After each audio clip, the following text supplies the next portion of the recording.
Informasi selanjutnya, pemirsa, ekonomi Bank Permata Joshua Pardede menilai kerjasama repo line Bank Indonesia dengan Bank Sentral Amerika Serikat, The Federal Reserve, merupakan langkah antisipasi dari Bank Sentral Indonesia dalam merespon kekurangan likuiditas dolar ke depannya. Hal ini bisa didorong oleh penurunan cadangan devisa yang cukup signifikan, sehingga perlu mengaktifkan bantalan kedua stabilisasi nilai tukar rupiah. Bank Indonesia menjalin kerjasama dengan sejumlah bank sentral dalam mengantisipasi dampak negatif pandemi virus corona COVID-19, khususnya di pasar finansial. Gubernur Bank Indonesia Peri Warjio menyebut telah mendapat komitmen dana dari Bank Sentral Amerika, The Federal Reserve, sebesar 60 miliar dolar melalui Repurchase Line Agreement atau repo line. Komitmen ini menunjukkan bahwa The Fed percaya Indonesia memiliki prospek ekonomi bagus karena kerjasama tukar-menukar mata uang hanya diberikan The Fed kepada beberapa negara emerging market.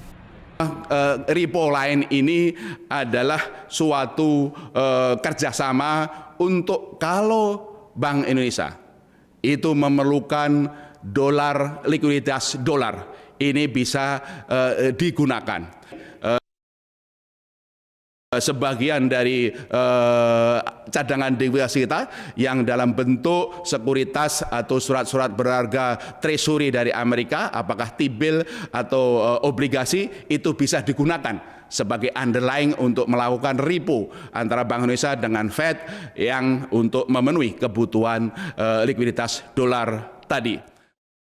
Ekonom Bank Permata Joshua Pardede menilai kerjasama repo line ini merupakan langkah mitigasi atau antisipasi Bank Indonesia dalam merespon kekurangan likuiditas dolar ke depannya. Ini bisa didorong oleh penurunan cadangan devisa yang cukup signifikan sehingga perlu mengaktifkan bantalan kedua stabilisasi nilai tukar rupiah.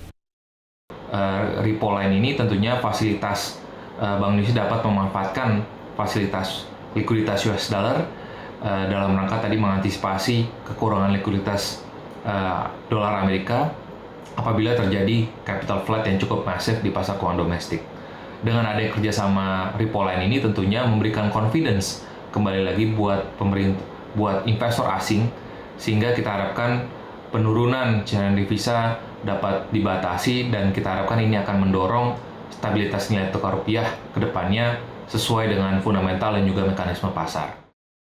Selain Bank Sentral Amerika, Bank Indonesia juga telah menjalin kerjasama dengan sejumlah negara lainnya dalam bentuk bilateral swap agreement seperti Tiongkok, Jepang, Korea Selatan, dan Singapura. Kerjasama dengan sejumlah bank sentral ini merupakan bantalan kedua atau second line of defense dalam stabilisasi rupiah. Sementara bantalan pertama, first line of defense, cadangan devisa, menurut Bank Indonesia sejauh ini masih sangat mencukupi. Cadangan devisa Indonesia akhir Maret 2020 merosot hingga 9,4 miliar dolar Amerika menjadi 121 miliar dolar atau terendah sejak Mei 2019. Dari jumlah penurunan tersebut, 7 miliar dolar untuk stabilisasi nilai tukar rupiah dan 2 miliar untuk membayar utang pemerintah yang jatuh tempo. Dari Jakarta, Tim Liputan Metro TV.